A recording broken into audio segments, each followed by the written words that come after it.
135 గజాల భూమి కేవలం 8 లక్షలకే. ప్రతి నెల 10,000 మంత్లీ రెంటల్ ఇన్కమ్. నమస్తే, వెల్కమ్ టు సుమన్ టీవీ. నేను మీ సాయి. ముఖ్యమంత్రిగా చంద్రబాబు ప్రమాణ స్వీకారం చేసిన తర్వాత గతంలో తెలంగాణకు సంబంధించిన కొంతమంది ఎమ్మెల్యేలు కలిశారు. తాజాగా మరొకసారి తెలంగాణ స్పీకర్, అసెంబ్లీ స్పీకర్, అదేవిధంగా మరొక ఎమ్మెల్యే కలవడం ప్రాధాన్యత సంతరించుకుంది. ఎందుకు చంద్రబాబుతో వీరు కలవడం జరిగింది, దీని వెనుకున్నటువంటి కారణాలు ఏంటి మాట్లాడేటువంటి ప్రయత్నం చేద్దాం. మనతో పాటు Suman TV news chief editor Keshav గారు ఉన్నారు. సార్ నమస్తే. చంద్రబాబుతో మరొకసారి తెలంగాణ ఎమ్మెల్యేల భేటీ అనేది రాజకీయ చర్చకు దారితీసింది. దీంట్లో పొలిటికల్ కోణం ఏమైనా ఉందా, లేదా ఇతరత్ర అంశాలు ఏమైనా ఉన్నాయా? ఖచ్చితంగా రాజకీయ కోణం ఉంటుంది. రాజకీయ కోణం లేకుండా చంద్రబాబు నాయుడుతో వేరే పార్టీకి సంబంధించినటువంటి ప్రజాప్రతినిధులు కలవడం అనేది అసాధ్యం. ఎందుకంటే ఆయన తెలుగుదేశం పార్టీ రాష్ట్ర అధ్యక్షుడు, ఆంధ్రప్రదేశ్కి ముఖ్యమంత్రి, ప్రస్తుతం కూటమిలో ఒక కీలకమైనటువంటి నేత. సో ఇక్కడ సమస్య ఎక్కడ వస్తుందంటే, ఒక పార్టీ అని కాకుండా అన్ని పార్టీల నేతలు కలవడం అనేది ఇప్పుడు ఆసక్తికరంగా మారుతుంది. అందరికీ ఒక సింగిల్ పాయింట్ ఎజెండా ఏం చెప్తున్నారంటే, తిరుమల దర్శనానికి సంబంధించి తెలంగాణ ప్రజాప్రతినిధులు మొన్నటి వరకు ఉమ్మడి రాష్ట్రం, గతంలో ఆంధ్రప్రదేశ్లో చంద్రబాబు నాయుడు గారు ముఖ్యమంత్రిగా ఉన్న సందర్భంలో రెండు రాష్ట్రాలకు సంబంధించిన ప్రజాప్రతినిధులకు కూడా లెటర్స్ చెల్లినటువంటి పరిస్థితి ఉంది. తర్వాత కాలంలో కొన్ని మార్పులు చేర్పులు చేస్తూ కొంత లిమిటేషన్స్ తీసుకొచ్చారు. ఇప్పుడు మళ్ళీ కొత్త ప్రభుత్వం ఏర్పడిన దర్శనానికి ఇచ్చేటువంటి లెటర్స్, రికమెండేషన్ లెటర్స్. సో ఈ రికమెండేషన్ లెటర్స్ని చెల్లుబాటు అయ్యేలాగా సిగ్నల్స్ ఇవ్వండి, అంటే ఆదేశాలు ఇవ్వండి, మీరు ఒక క్లారిటీ ఇవ్వండి, ఎలా వెళ్తే బాగుంటుంది అనే దాని మీద తెలంగాణ ప్రజాప్రతినిధులు కోరుతున్నారు. ఇది పైకి కనిపిస్తున్నటువంటి అంశం. అసలు చంద్రబాబు నాయుడు హైదరాబాద్లో ఎందుకు వచ్చారు? ఆయన పార్టీకి సంబంధించిన కార్యకలాపాలను విస్తరించాలి, తెలంగాణలో కూడా బలంగా తెలంగాణలో పార్టీని నిలబెట్టాలి అనేటువంటి వ్యూహరచన చేస్తున్నారు.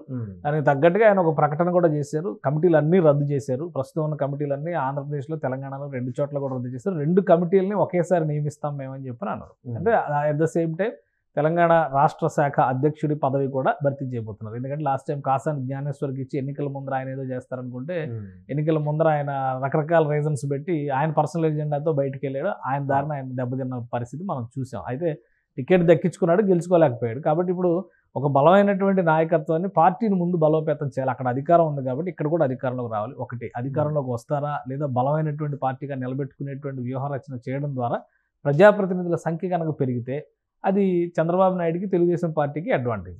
అట్ ద సేమ్ టైం కూటమిలో ఉన్నారు కాబట్టి ఆంధ్రప్రదేశ్లో ఎన్డీఏ ప్రభుత్వమే ఉంది. ఒక విషయం గమనిస్తే, మనం 2014-19 మధ్య ఉన్న ప్రభుత్వాన్ని ఎన్డీఏ ప్రభుత్వాన్ని ఎవరో చెప్పలా. 2 మంత్రులు బీజేపీ నాయకులు ఉన్నాయి, కానీ గత 5 ఏళ్లుగా జరిగినటువంటి చర్చలో అది టీడీపీ ప్రభుత్వం అనే చెప్పారు.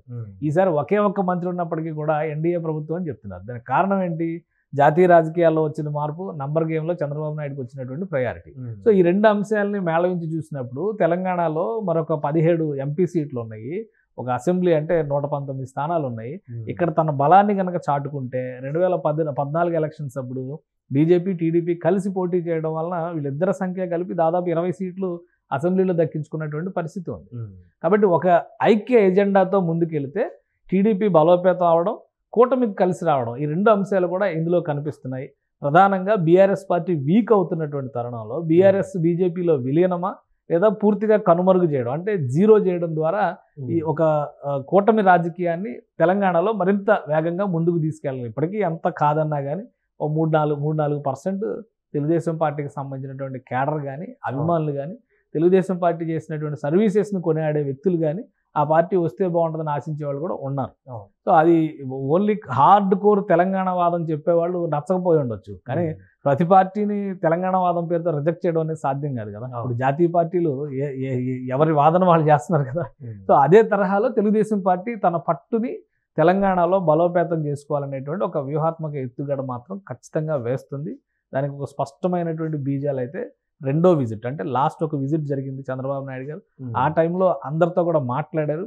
ఆ టైంలో కొంతమంది ఎమ్మెల్యేలు, బీఆర్ఎస్ నుంచి కాంగ్రెస్లోకి వచ్చినటువంటి ఎమ్మెల్యేలు, మళ్ళీ శ్రీలింగంపల్లి ఎమ్మెల్యే కానీ వీళ్ళందరూ Rajendra Nagar MLA, city area. ఎందుకంటే ఇప్పుడు ఇంకొక విషయం మనం గమనించాలి, 2023 అసెంబ్లీ ఎన్నికల్లో కాస్తో కూస్తో పరువు కాపాడుకోగలిగింది బీఆర్ఎస్ పార్టీ, అలానే కేసీఆర్ అంటే కనుక కేవలం అర్బన్ ఓటింగ్. అది కూడా హైదరాబాద్ చుట్టుపక్కల ఉన్నటువంటి నియోజకవర్గాల్లోనే దాదాపు 14-24 నియోజకవర్గాల్లో ఇక్కడే బీఆర్ఎస్ బలం కనబడింది. కాంగ్రెస్ పార్టీ ఇక్కడే అసలు ఆచూకీ లేనటువంటి పరిస్థితి. 1-2 సీట్లు దక్కించుకున్నటువంటి పరిస్థితి. అంటే ఉమ్మడి రంగారెడ్డి, ఉమ్మడి హైదరాబాద్ జిల్లాలో బీజేపీకి ఒకే ఒక సీటు దక్కినటువంటి పరిస్థితి ఉంది. సో ఈ లెక్కల్ని చూసినప్పుడు ఇంకా ఇక్కడ బీఆర్ఎస్ వాదాన్ని వీగిపోయేలా చేయాలంటే కనుక బీజేపీ ఖచ్చితంగా తన బలాన్ని పెంచుకోవాల్సినటువంటి అవసరం కనిపిస్తుంది. బహుశా కూటమి రాజకీయాల్లో భాగం కావచ్చు, సొంత పార్టీని బలోపేతం చేసుకోవడం ద్వారా ముందుకెళ్లాలనేటువంటి ఆలోచన కావచ్చు. చంద్రబాబు నాయుడు వ్యూహంలో అయితే చాలా క్లియర్ ఎజెండా అయితే కనిపిస్తుంది. ఇప్పుడు వీళ్ళందరి భేటీలు ఎలా ఉన్నాయంటే రాజకీయాలకు అతీతంగా జరుగుతున్నటువంటి ఒక దేవుడి కార్యాన్ని ప్రొజెక్ట్ చేస్తూ వస్తున్నారు. బహుశా నేను అనుకోవడం పెద్ద సీరియస్గా దాన్ని అబ్జెక్ట్ చేసేటువంటి పరిస్థితి ఉండదు. రెండు తెలుగు రాష్ట్రాలు ఒకే భాష మాట్లాడేవాళ్ళు నిన్న మొన్నటి వరకు కలిసి ఉన్నటువంటి రాష్ట్రం. తిరుపతి బాలాజీ లాస్ట్ టైం కేసీఆర్ గారు చేసినటువంటి తప్పు ఏంటంటే, తప్పు అని ఎందుకు చెప్పాల్సి వస్తుందంటే దేవుడికి ఉండే ప్రాధాన్యం డిఫరెంట్, దాని రాజకీయాల్లోకి తేవాల్సిన అవసరం లేదు. మీకు తిరుపతి ఉంటే మాకు యాదాద్రి ఉందనేటువంటి పోటీని తీసుకొచ్చి ఇక్కడ నిర్మాణం, ఖచ్చితంగా యాదాద్రిని అందరూ గౌరవిస్తారు. అక్కడికి వెళ్ళేటువంటి ప్రాధాన్యం దానికి ఉంటుంది, ఆ ఆలయానికి ఉండేటువంటి ప్రాముఖ్యత ఆలయానికి ఉంటుంది. కానీ పోటీ పెట్టేటువంటి ప్రయత్నం చేశారు చూడండి, అది చాలా మందిలో అది పైకి చెప్పకపోయినా కానీ తిరుపతితో ఎలా పోలుస్తాం అనేటువంటి ఫీలింగ్ అయితే చాలా మంది. తిరుపతి ప్రత్యేకత దానికి ఉంటుంది. తిరుపతి వెంకటేశ్వర స్వామి ప్రపంచంలోనే ఇప్పుడు హిందూ దేవాలయాల్లో ప్రపంచంలోనే ప్రాముఖ్యత ఉన్నటువంటి దేవాలయం, కాబట్టి దాంతో పోల్చడానికి అవకాశం లేదు. ఇప్పుడు అయోధ్య రాముడితో పోలిస్తే కూడా కొత్త నిర్మాణం జరిగింది కాబట్టి 2-3 సంవత్సరాలు భక్త జన ప్రవాహం జరగవచ్చు, కానీ తర్వాత ఎలా ఉంటుందనేది చూడాలి అనేటువంటి మాట మనం చెప్పారు. ఆల్రెడీ మనం అది ఓపెన్ అయినప్పుడు ఉన్నంత హడావుడి హంగామా ఇప్పుడు కనిపించట్లేదు. కాబట్టి అక్కడ ప్రత్యక్ష దైవం కలియుగ వరదుడు అనేటువంటి పేరుతో ఉన్నటువంటి వెంకటేశ్వర స్వామితో పోటీ పడడం అనేది కరెక్ట్ అయినటువంటి పోలిక కాదు. కాబట్టి చాలా మందిలో అసంతృప్తి ఉంది. ఇప్పుడు ఇక్కడ కాంగ్రెస్ ప్రభుత్వం ఉంది, అక్కడ ఎన్డీఏ ప్రభుత్వం ఉంది. కర్ణాటకలో కాంగ్రెస్ ప్రభుత్వం ఉన్నా కానీ అక్కడి నుంచి డిప్యూటీ సీఎం పవన్ కళ్యాణ్ కర్ణాటకకి వెళ్ళి మరి ఫ్రెండ్షిప్ చేస్తున్న పరిస్థితి. ఇప్పుడు తుంగభద్ర డ్యామ్కి డ్యామేజ్ అయితే 2 రాష్ట్ర ప్రభుత్వాలు కలిసి పనిచేస్తున్నటువంటి పరిస్థితి ఉంది. అదే తరహాలో తెలంగాణలో, ఆంధ్రప్రదేశ్లో కూడా ప్రభుత్వాల మధ్య పొరపచ్చాలు లేకుండా తెలుగు ప్రజల ప్రయోజనాలు అనేటువంటి అంశంతో కలిసి ముందుకు సాగాలనేటువంటి ఒక ప్రతిపాదన 2 రాష్ట్రాల ముఖ్యమంత్రులు చేశారు. అది మరింత ముందుకు తీసుకెళ్లే విధంగా తిరుపతి వెంకటేశ్వర స్వామి సన్నిధిలో తెలంగాణ ప్రజాప్రతినిధులు ఇచ్చేటువంటి రికమెండేషన్ లెటర్స్ ఖచ్చితంగా యాక్సెప్ట్ చేసేటువంటి అవకాశాలు అయితే ఉన్నాయి. బహుశా అది అధికారికంగా జీవో ఇవ్వాల్సినటువంటి పరిస్థితులు రేపు చంద్రబాబు నాయుడు గారు ఇవాళ నుంచి మళ్ళీ ఏపీలో ఆయన అధికారిక కార్యకలాపాల్లో ఉంటారు కదా, ఆయన ఇచ్చే డైరెక్షన్స్ మేరకు అతి త్వరలో దానికి సంబంధించినటువంటి అంశం రావచ్చు. కానీ దానికంటే కూడా రాజకీయపరమైనటువంటి ప్రాధాన్యాలు ఈ భేటీల్లో చాలా ఉన్నాయి. కలిసిన అంటే మిగతా ఎమ్మెల్యేలు భేటీ అయితే రాజకీయ ప్రాధాన్యత చెప్పుకోవచ్చు, స్పీకర్ లాంటి వ్యక్తి కూడా భేటీ అయితే దాంట్లో కూడా ఉంటాయా రాజకీయ కారణాలు ఏమైనా? స్పీకర్ అంటే ఆయన ఏ పార్టీ నుంచి ఎలక్ట్ అయ్యారు? కాంగ్రెస్ పార్టీ నుంచి ఎలక్ట్ అయ్యారు. ఇప్పుడు కాంగ్రెస్ ప్రభుత్వంలో ఆయన కూడా ఒక కీలక పాత్రధారి అన్నట్టుగా మనం చూడాల్సి ఉంటుంది. కానీ ఇక్కడ జరిగేటువంటి అంశం ఏంటంటే స్పీకర్ ఇస్తే అసెంబ్లీ రిప్రజెంటేషన్. అసెంబ్లీలో ఉన్నటువంటి ఎమ్మెల్యేలు విడివిడిగా వెళ్ళి కలిసిన వాళ్ళందరూ మాజీ తెలుగుదేశం పార్టీ నాయకులు. ఇంకోటి ప్రకాష్ గౌడ్ తెలుగుదేశం పార్టీ నుంచి బీఆర్ఎస్కి వెళ్ళి తర్వాత ఇప్పుడు కాంగ్రెస్కి వచ్చినటువంటి నాయకులు. ఇక్కడ శేర్లింగంపల్లి ఎమ్మెల్యే గాంధీ గారు బీఆర్ఎస్కి వెళ్ళి ఇటు వచ్చినటువంటి నాయకుడు. ఈ మాధవరం కృష్ణారావు సేమ్ అది. అంటే ఒక రకంగా వాళ్ళకి రాజకీయంగా ప్రస్థానాన్ని ప్రారంభించింది తెలుగుదేశం పార్టీ.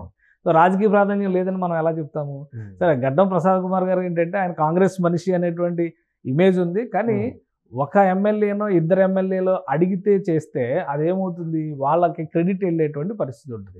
ఒక అసెంబ్లీ రిప్రజెంటేటివ్గా టోటల్ అసెంబ్లీకి పెద్దగా ఉన్నటువంటి స్పీకర్ ప్రతిపాదన చేస్తే ప్రజాప్రతినిధులకు సంబంధించినటువంటి అంశం మరికొంత ముందుకు తీసుకెళ్ళడం, ఇది వ్యూహంలో భాగమే అనుకోవడానికి ఇబ్బంది ఏముంది అందులో? ఖచ్చితంగా వ్యూహంలో భాగంగానే జరుగుతుంది. ఒక ముఖ్యమంత్రి లెటర్ రాస్తే కేవలం క్రెడిట్ ముఖ్యమంత్రి రావచ్చు, కానీ అసెంబ్లీ అనేది ఆల్ పార్టీస్ రిప్రజెంటేషన్. సో అన్ని పార్టీల ప్రతినిధిగా ఉన్నటువంటి స్పీకర్ ఈ పని చేయండి అనేటువంటి రిక్వెస్ట్ చేశారు. కాబట్టి 100% రాజకీయాలకు అతీతంగా ఇది వెళ్తుంది అనేటువంటి పిక్చర్ కలర్ అయితే ప్రజల ముందర కనిపిస్తుంది. కానీ చంద్రబాబు నాయుడు గారు ఈ పర్మిషన్ అంటే ఇది ఒక్కదాని కోసమే చంద్రబాబు నాయుడు గారితో భేటీ అవ్వాల్సినంత ప్రాధాన్యం అయితే లేదు. మిగతా వాళ్ళందరూ కలవాల్సిన అవసరం లేదు, స్పీకర్ గారు చూసుకుంటారు. సో ఇది ఏంటంటే అందరూ చెబుతున్నటువంటి మాట పైకి వెంకటేశ్వర స్వామి సాక్షిగా ఇప్పుడు జరుగుతున్నదంతా కూడా రాజకీయ మంత్రాంగం. రాబోయే రోజుల్లో తెలుగుదేశం పార్టీ తనదైన శైలిలో ఇక్కడ తన ప్రస్థానాన్ని మరింత బలోపేతం చేయడానికైతే మార్గాన్ని వేసుకుంటుంది. ద సేమ్ టైం ఇప్పుడు బీఆర్ఎస్ బీజేపీ మధ్య నడుస్తున్నటువంటి విలీన ప్రతిపాదనలు, చర్చలు, దానికి సంబంధించి ఢిల్లీలో రియాక్షన్స్ వస్తాయని చెప్పారు అంటున్నారు. సో వీటన్నిటిని బట్టి కూడా అడుగులు ముందుకు పడతాయి. అయితే బీజేపీ నాయకులు చాలా గట్టిగా ఖండిస్తున్నారు, అసలు బీఆర్ఎస్ని విలీనం చేసుకునే పరిస్థితి లేదు అని. అన్ని రకాలుగా బీఆర్ఎస్ పార్టీ సరెండర్ అయితే తప్పితే బీజేపీలో కలిసేటువంటి పరిస్థితి ఉండదు. కేసీఆర్ గారు అటువంటి ఎజెండాని తీసుకుంటారా, లేదా గతంలో మాట ఇచ్చారు కాబట్టి కాంగ్రెస్ వైపు వెళ్తారా, కాబట్టి అది ఏ నిమిషం కూడా మనం చెప్పలేం. ఈ రోజు ఆయన వెళ్ళి రేపటి నుంచి కలిపేస్తున్నానని చెప్పి వచ్చిన తర్వాత మళ్ళీ రేపటి లోపు జరిగేటువంటి కాలంలో బోలెని మార్పులు జరుగుతాయి. గతంలో సో చూసాం ఆయన రాజకీయాలు చాలా చూసాం. మహాకూటమి అని చెప్పి 2009 ఎలక్షన్స్ మొత్తం క్యాన్వాస్ చేసి ఇక్కడ ఓటింగ్ ప్రక్రియ పూర్తయిన వెంటనే పంజాబ్ వెళ్ళి ఎన్డీఏ కూటమికి మద్దతు పలికారు. కాబట్టి కేసీఆర్ గారిని నమ్మేటువంటి పరిస్థితి ఎవరికీ లేదు.